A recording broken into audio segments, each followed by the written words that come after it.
We have a major update on the future of the New York Islanders, and fans are fired up about this. The most fired up fans have been in a really long time for the New York Islanders, and the players are sharing a lot of that enthusiasm. We're going to break it all down on this episode of Islanders Digest, but really quickly before we get into that, we noticed that 80% of you who watch these videos are not subscribed to the channel. We currently have the goal of hitting 1,000 subscribers before the NHL draft, where the Islanders will be picking first overall. So if you're an Islander fan, you want more Islanders content like this, what are you waiting for? Subscribe to the channel, be a part of this Islanders community, and let's get right into the news. As we know, Darche has been named the general manager and vice president of the New York Islanders, and as Stefan Rosner has clarified, this is going to be his team. We talked about Darche earlier when we first heard that he was being hired by the New York Islanders, and in that video we kind of speculated on whether or not Shanahan would be a part of this team and if this would be a two-man show.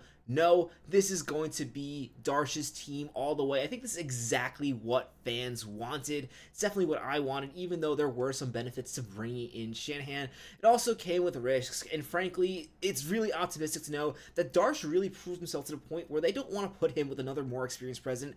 They believe in the owners that he's got this, and we got some quotes I want to share as they really share some insight into what they think of Darche and what the players are really thinking about this situation. Of course, we're not going to have the players commenting on their thoughts on a new GM coming in, especially either saying whether or not they like the idea of Darche being hired. That would be a PR nightmare, and you wouldn't even get honest answers anyway. But we do have some quotes about their belief on the situation the Islanders are in too, which I also need to share.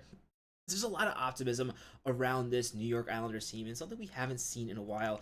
And then we're going to really talk about how this is a really good situation for Darche to be put into. We're going to talk about how this situation compares to other situations that new GMs have come into and why this is so great for the future of the New York Islanders. But first, I do want to get to those quotes.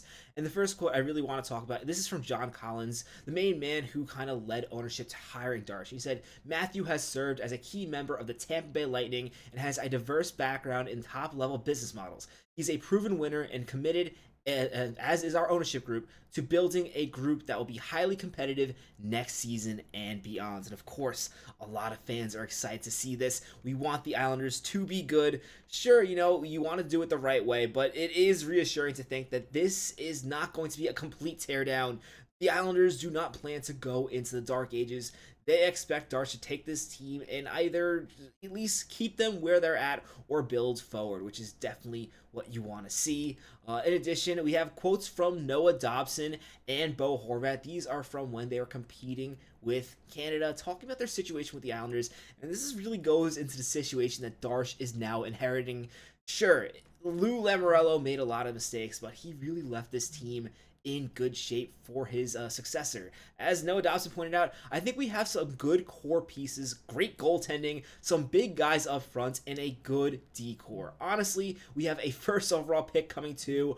Hopefully, we can have a big offseason and build to next season. I completely agree with Noah Dobson. The Islanders have a ton of really good pieces on this team. This is typically not the situation you see a new GM coming into. A lot of times you have new GMs coming into absolute disasters. So the fact that Darche is going to have so many pieces to work with, again, so many pieces on defense, even on forward. This Islanders, while they do need more offense, this is not a barren hockey club. This is a team with a good amount of talent and some good talent that still has some term for the future, which is really encouraging situation for Darche to walk into. Bo Horvat added on before he got injured in the Worlds. I'll also note when it comes to optimism, since this video is focused on optimism, the fact that we have not gotten another update on a Bo Horvat injury, I believe is a positive update. That tells me this was not something that was too serious. Now, fingers crossed, I don't want to say this and then see the next day that it's something absolutely terrible, but the fact that we don't really know anything about this situation likely tells me that Bo Horvat either tweaked something or is something minor,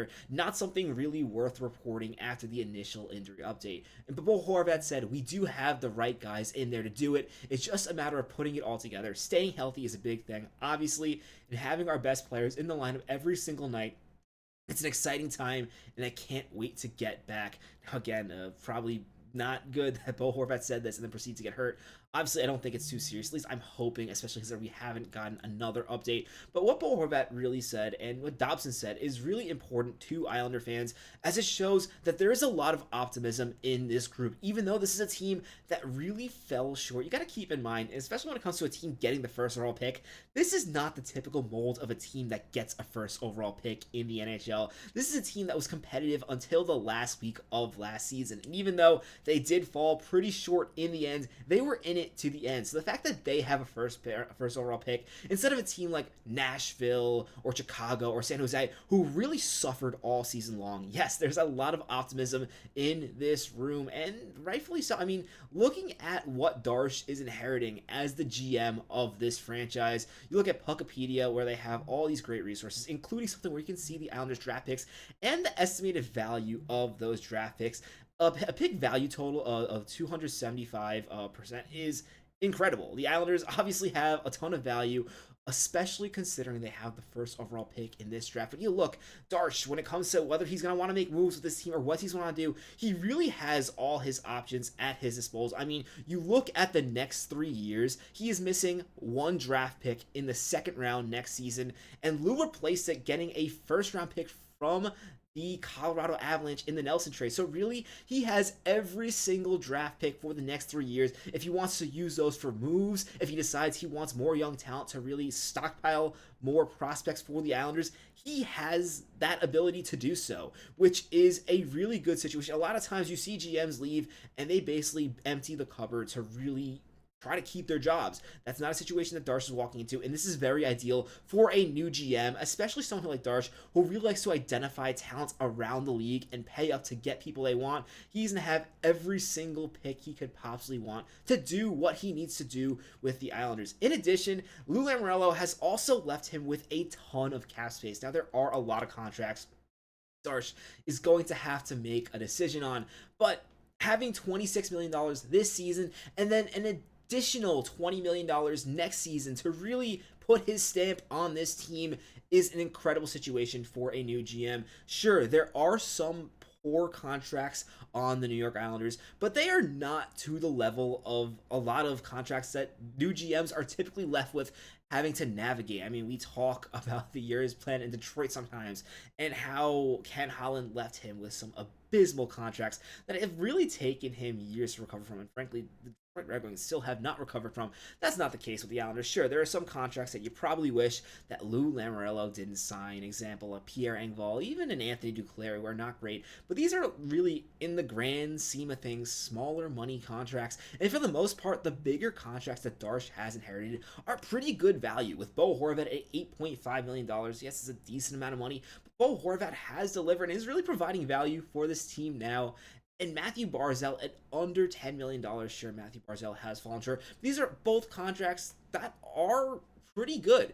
In addition, you have some other players like Anders Lee and Jean-Gabriel Pageau that the Islanders are going to have to make decisions on, and Darche is going to have the flexibility to really free up even more cap space if he wants to go in another direction. This is a great job, and I'm really excited to see what Darche can do right away. And in addition, I mean, you have other the defense, as Noah Dobson has talked about. Yes, you might want to move one of these contracts or something like that.